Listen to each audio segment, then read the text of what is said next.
can get one marshmallow. Oh, absolutely. That. With the chairs. I want to welcome everybody to 2005 year, starting off Stories with Soul. I'm Jane Levinson. I'm your host for the month of January. I got 4 wonderful different readers who picked their own stories and will be reading. 3 of them are here tonight. I'll tell you very briefly, sitting right together there, we have next week's reader, Kim Calder, and the week after, Joanna Miller-Deswart. But tonight, we have Charlotte Parsons.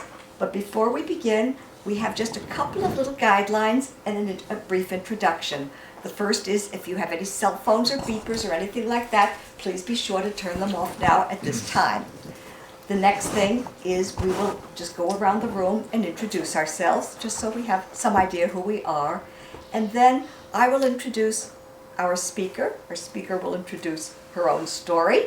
And when it is finished, we have the other guideline, which is that you raise your hand to be recognized for the discussion. And this is so everyone will get an ample opportunity to share, and so none of us dominate or take over or cut someone off or do any of those things we sometime in our excitement do but don't mean to do.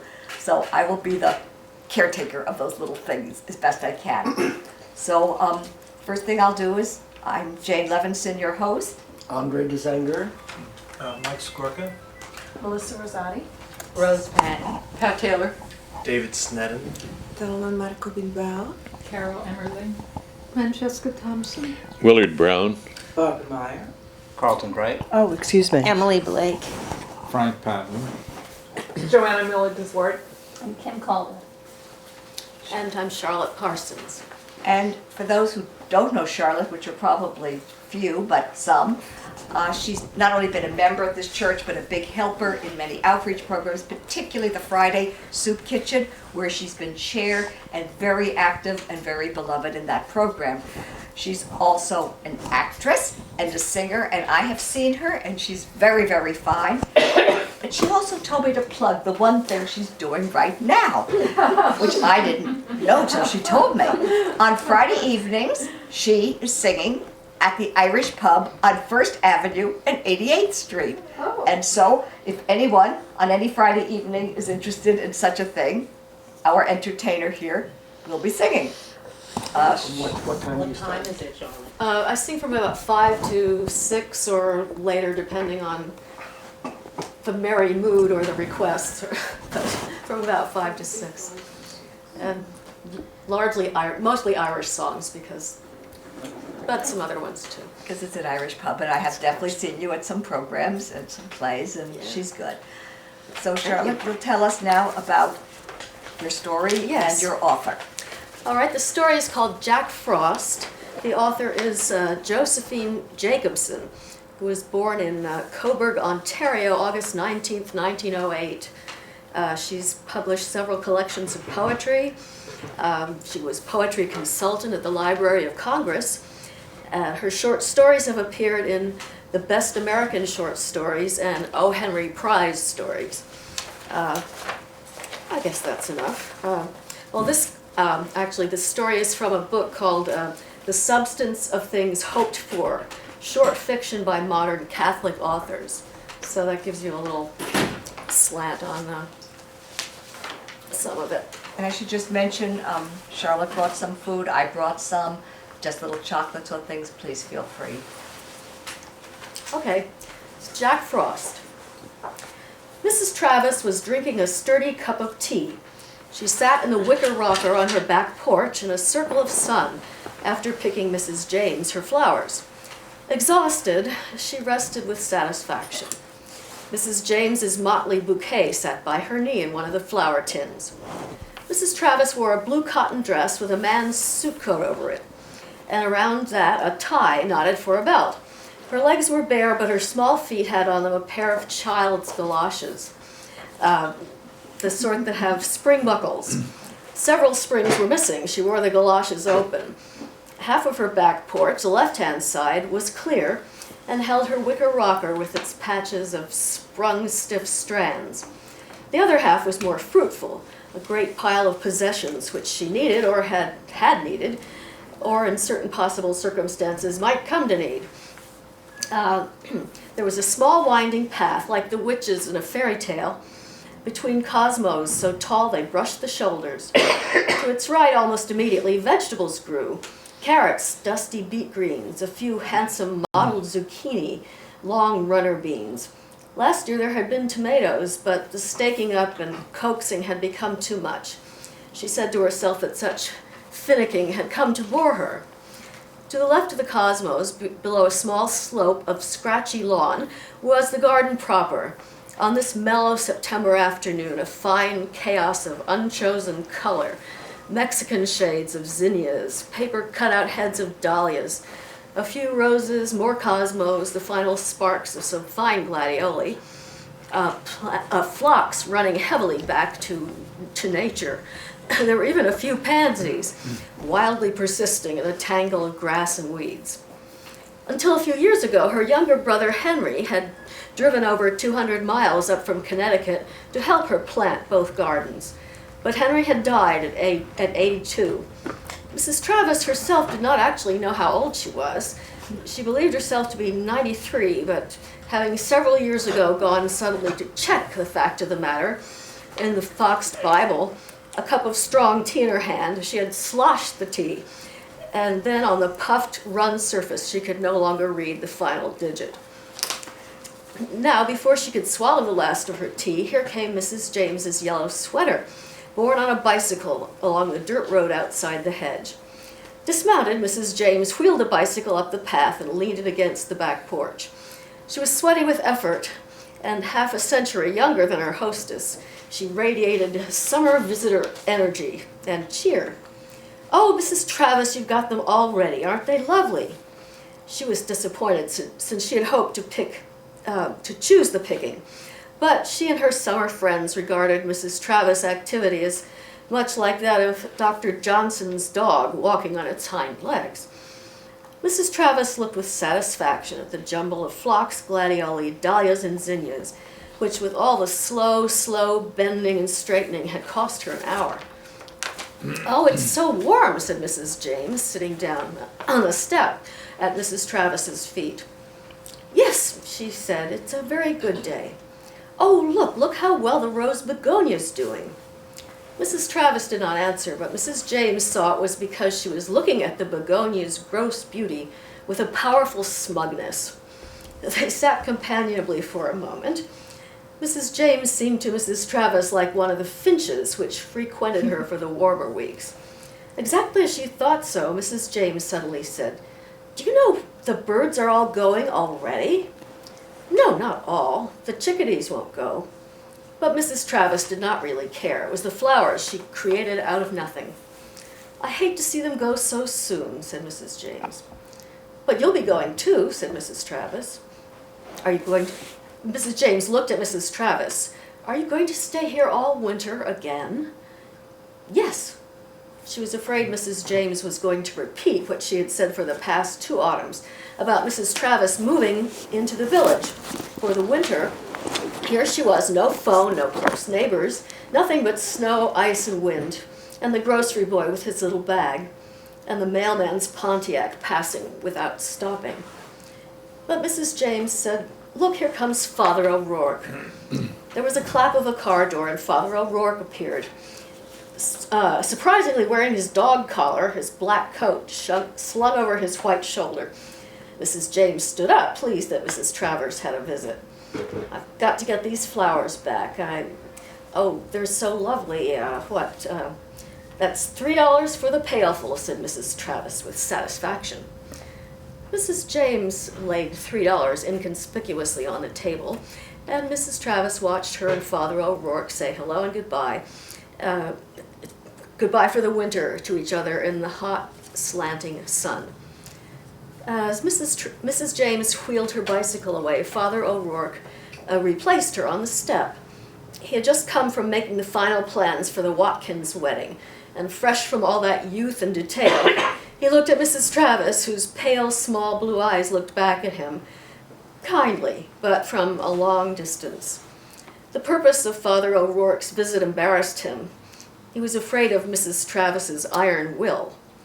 "What a lot of flowers you've still got." Oh yes, they'll be here for a long time, a couple of weeks probably. Well, you know, Mrs. Travis, after 5 years here, I've found we just don't know. Things may go on almost to October, and then again a night in late August will do it. Mrs. Travis did not reply to this. Father O'Rourke plunged.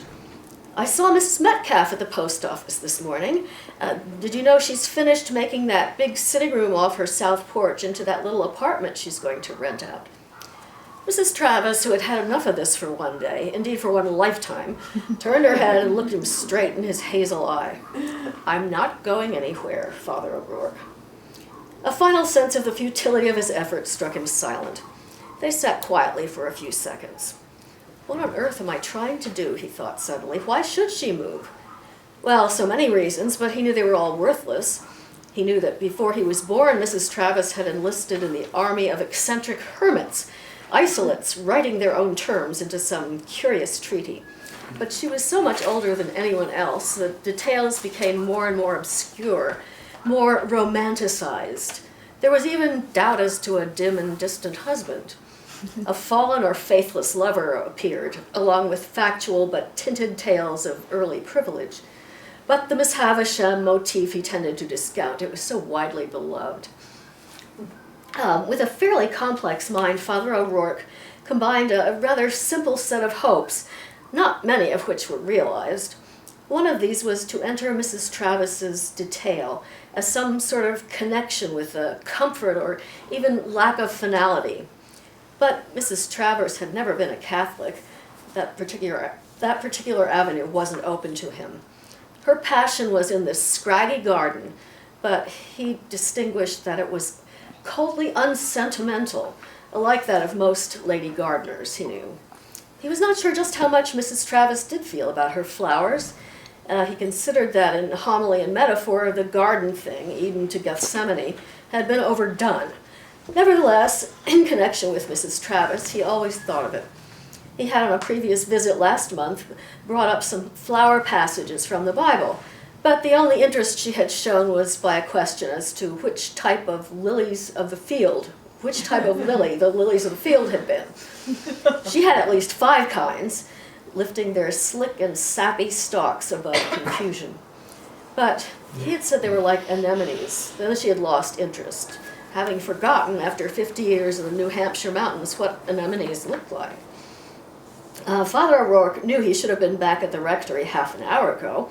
He sat mesmerized somehow by the invisible movement of the sun across the steppe, by the almost total stillness. Can I bring you anything then? No. She was sorry to see him go. Do you want any flowers? He hesitated. Well, how about some zinnias for my desk? I'll pick them tomorrow. He added hastily as he saw her eyes cloud, rallying for action. On the step he lingered. Well, he said idiotically, don't let Jack Frost get your flowers. She watched him down the path. As his starter churned, the sun left the porch. Looking up to the mountain, Mrs. Travis saw it had gone for the day. She went in at once, forgetting her rake lying in the garden, her empty teacup and the $3 on the table, but carrying a short chunk of wood under each arm. There was a small stove in the corner by the lamp table, and it warmed the room in a matter of minutes. She decided to have supper right now. She had a chop, and there was still some lettuce.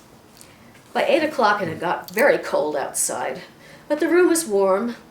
Mrs. Travis went to sleep in her chair. Sleep often took her now with a ferocious touch, so that everything just disappeared, and when she woke up, she found that hours had passed. On a warm night in July, she had slept in her chair all night long, waking up disoriented to a watery dawn. Now she not only slept, she dreamed. She dreamed an unpleasant dream.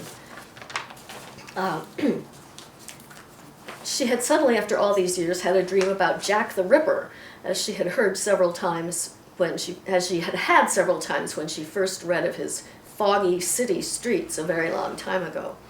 Why this dream should have escaped from the past to molest her, she could not think. The little fire in the stove was out. The wall clock said 2 minutes to 8. Stiff from sleep, Mrs. Travis reached over and turned the dial of the small, discolored radio. and immediately a loud masculine voice said, "Front all the way from the Great Lakes throughout northern New England and into Canada. Frost warnings have been issued for the mountain areas of Vermont and New Hampshire. Tomorrow, the unseasonable cold will continue for a chilly Labor Day. But by Wednesday," appalled Mrs. Travis switched off the evil messenger. Frost. It was not that it was so strange, it was so sudden.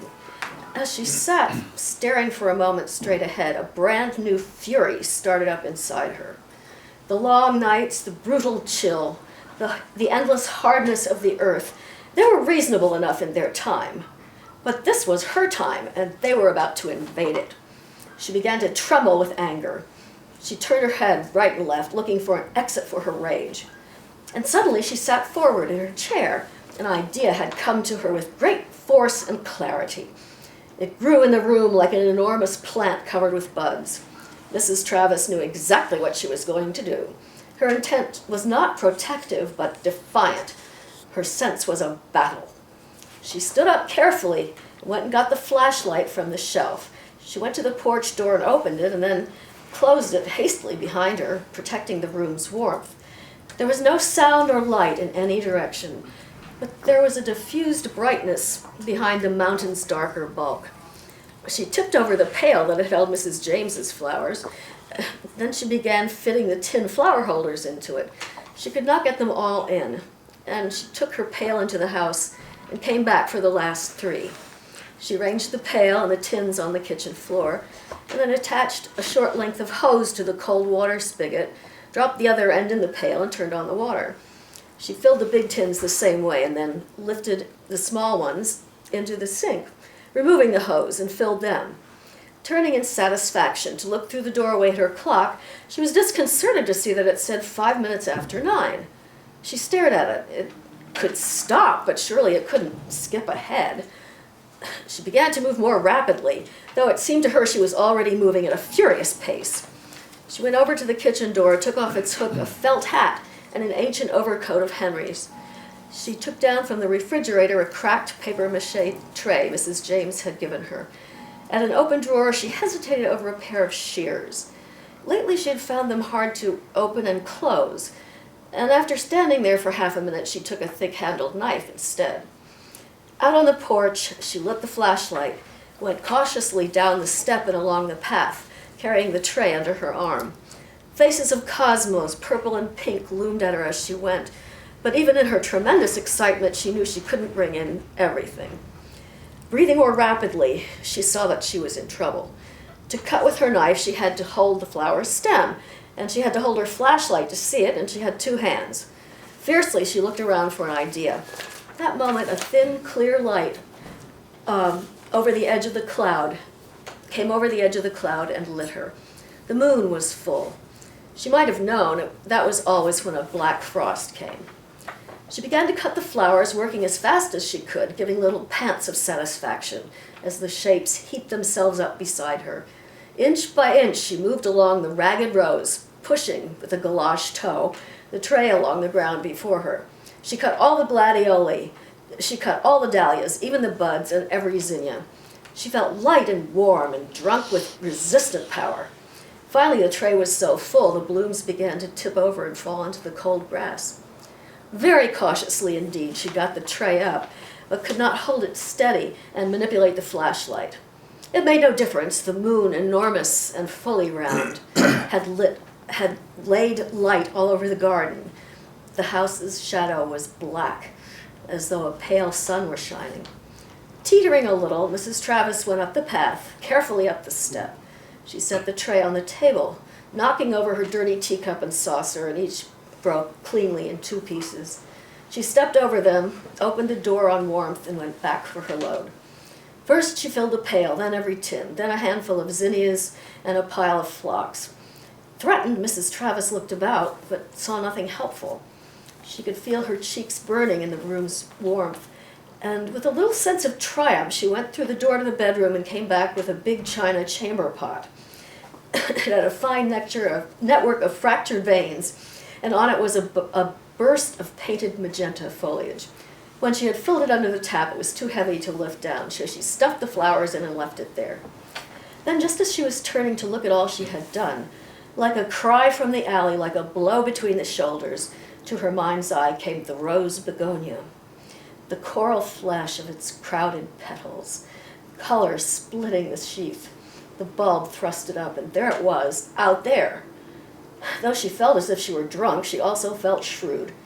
Think of the low ones you can't stoop to tonight, she thought.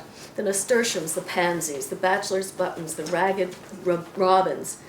But she knew unless she took in the rose begonia, she had lost everything. She looked at the clock. It was 10:30.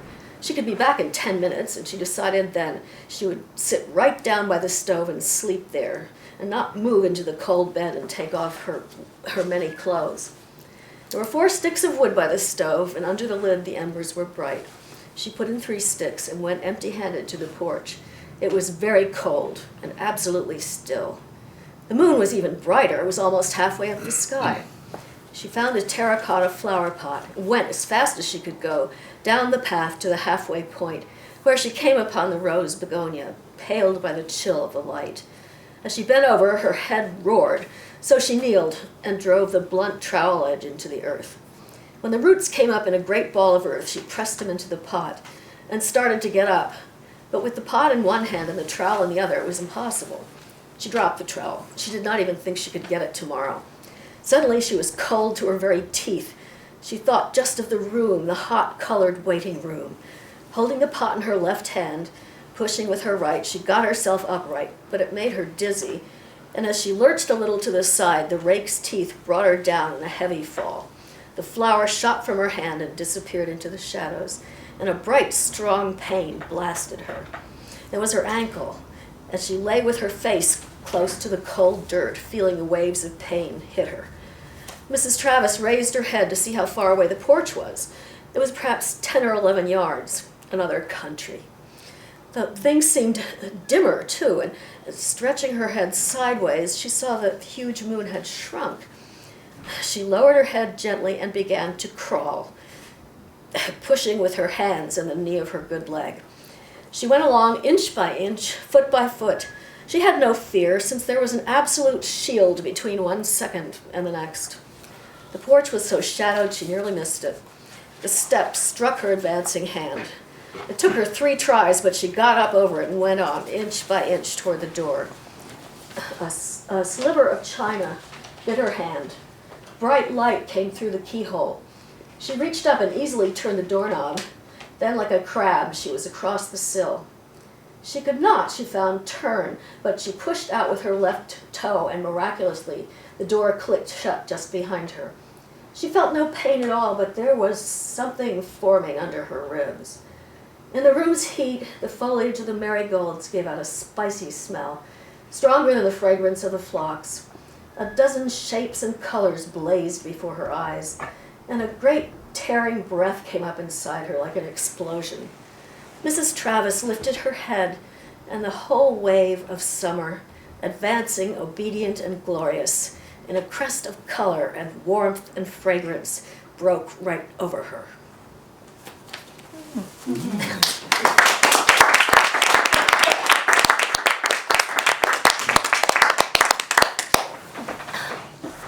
now if people have comments to make, thoughts, questions, raise your hand and do we have any? Sharon? I was wondering, the last sentence, does that mean she died and was really, it leaves you, it's such an ambiguous kind of thing. Well, she thinks she's 93, Yeah, so probably.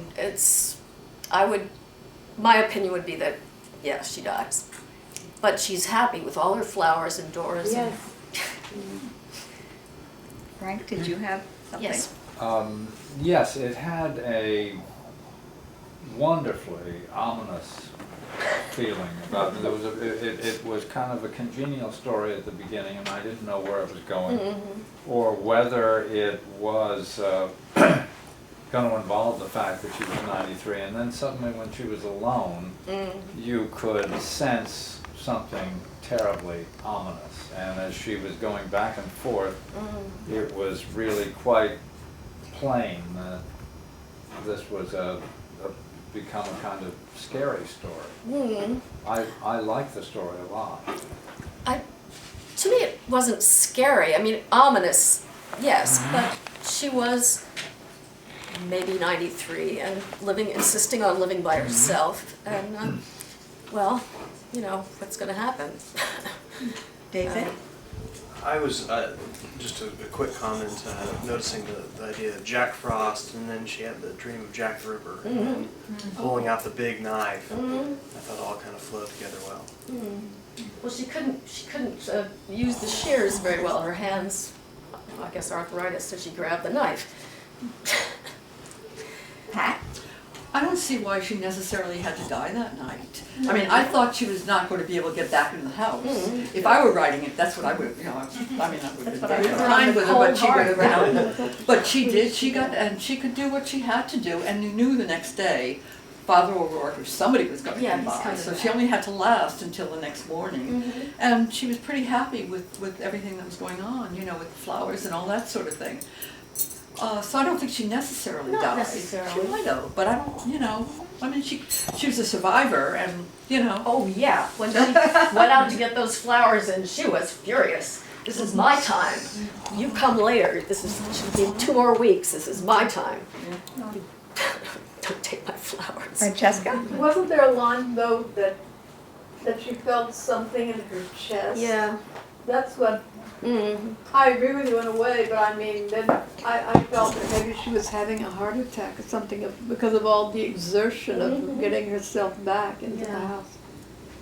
I don't know. Well, it could be either way, really. I mean, Yeah, my impression was the curtains, because especially when she trips on the rake and falls down and hurts her ankle and has to crawl back, hardly can make it up the step and get inside. Well, that's one of the intriguing things about it, I think, is you get to... She was Did you want to finish exhausted just from gathering a few flowers for Yeah. her friend earlier. So you can imagine the exhaustion that this must have caused her. Barbara? But wasn't it an exhaustion that she welcomed? She loved her flowers so, and she took care of her garden, of herself, of her house as best she could, and she cultivated her flowers of great beauty, and I think they helped her in the passage through life, through the latter part of life. Yeah.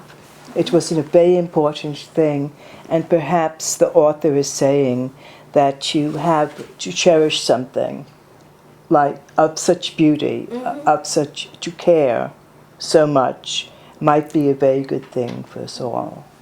Kim?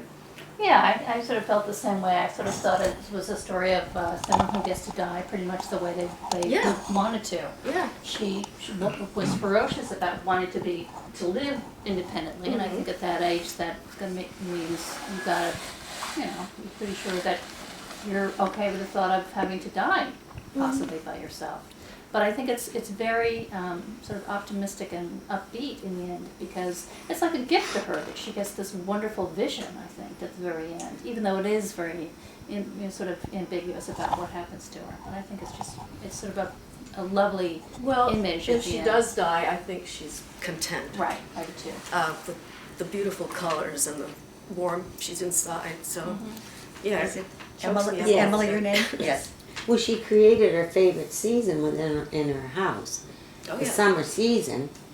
Although the flowers that she was so saving from death on the outside were going to die on the inside, but she would at least enjoy them in the height of the summer. Yeah.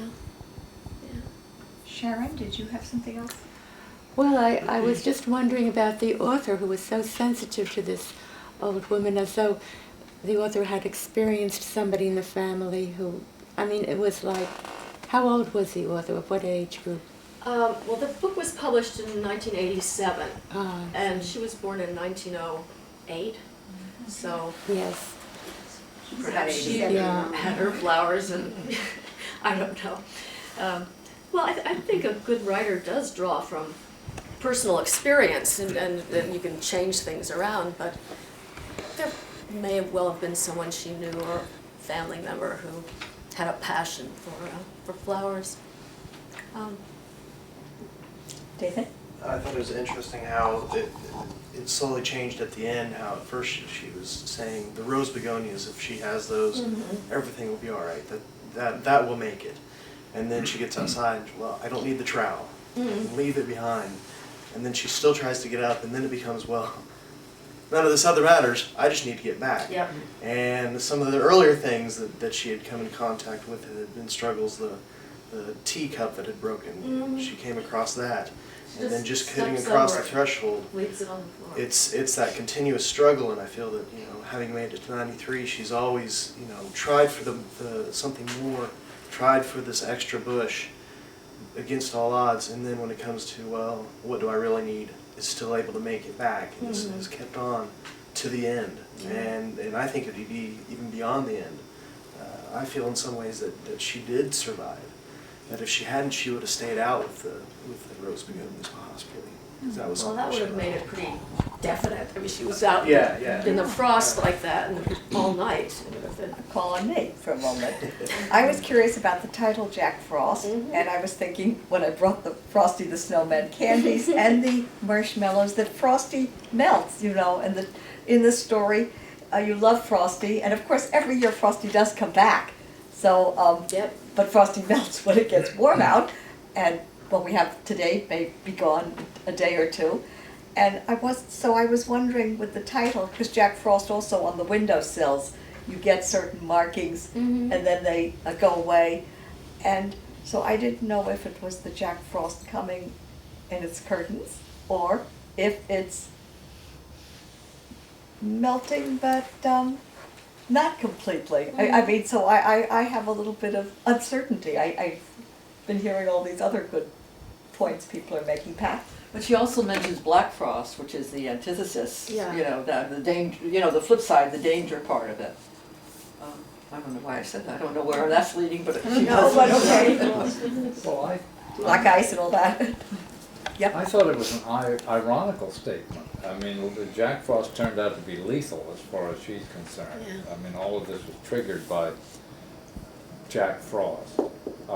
There was also Too early. a sweet literary allusion right at the beginning where there was a reference to Dr. Johnson's dog. All right. And my recollection of that was that Samuel Johnson said, I may have it wrong, said that a woman preaching is like a dog walking on its hind legs. You're not surprised that it's done well, you're surprised that it's done at all. Yeah. Yeah. Yeah, she throws in a few different references. I wonder, since this was in a collection of stories by Catholic authors, Oh, yes. did anybody have any, I mean, the priest is in there, and anything strike anybody?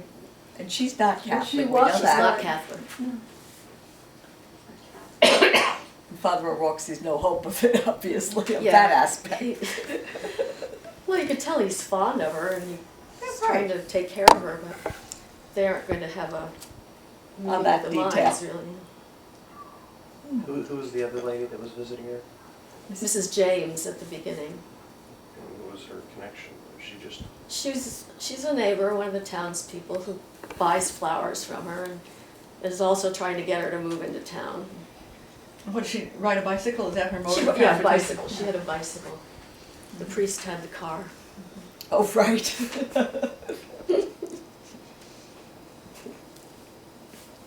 I was curious that they wanted her to come to town because it would be safer, and she wanted to be independent, Oh, and yeah. decided she was going to do her thing. Yeah.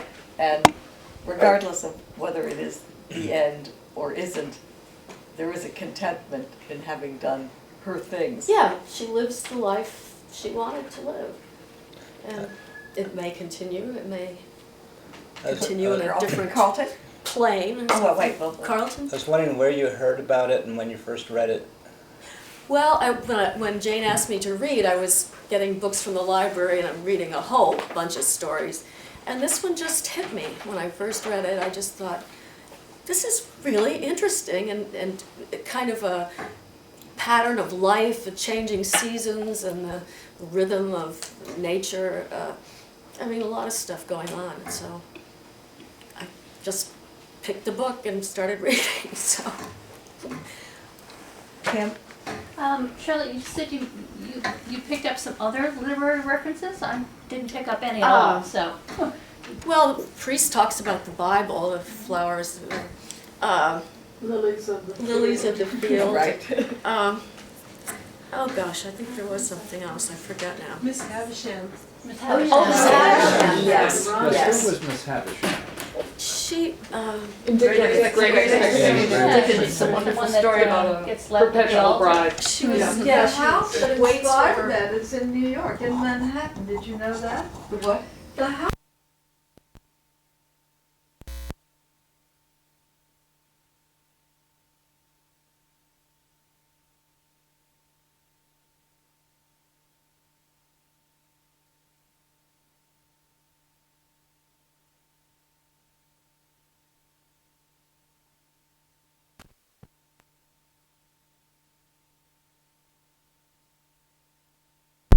Service to leave it that way, and that what inspired the part of the character Miss Havisham in Great Expectations. Yeah. The mansion's quite lovely. It is very. It's freestanding, it's nice. They keep it up very nicely too. Oh, they're very nice. Yes. I go every It's few maintained years. well. Who played Miss Eversham in the movie? Because it was Gene Simmons who played the young girl, and who played Pip? Was Miss Eversham was wonderful in the movie. Mills, John Mills. Yes, that's right. John Mills played Pip, Yes. and who played? Do you know who played Miss Eversham? That's one of those stalwart English actors. Yes. You know, I think that reference came up because there was some doubt if she ever had a husband or Right. Yeah. some, They thought she was jilted, in other words. yeah, or Yeah. the doomed lover who deserted her, and so she's, But she's called Mrs. Travers, wasn't she? well, that's what she calls herself. There was a hint at The Henry's Code. reality and slight tinting, I think it was Yeah. the phrase, Yeah, or. something like that, yeah, it's, Well, that was a great story. she's, Thank you. well, thank you all for, my goodness.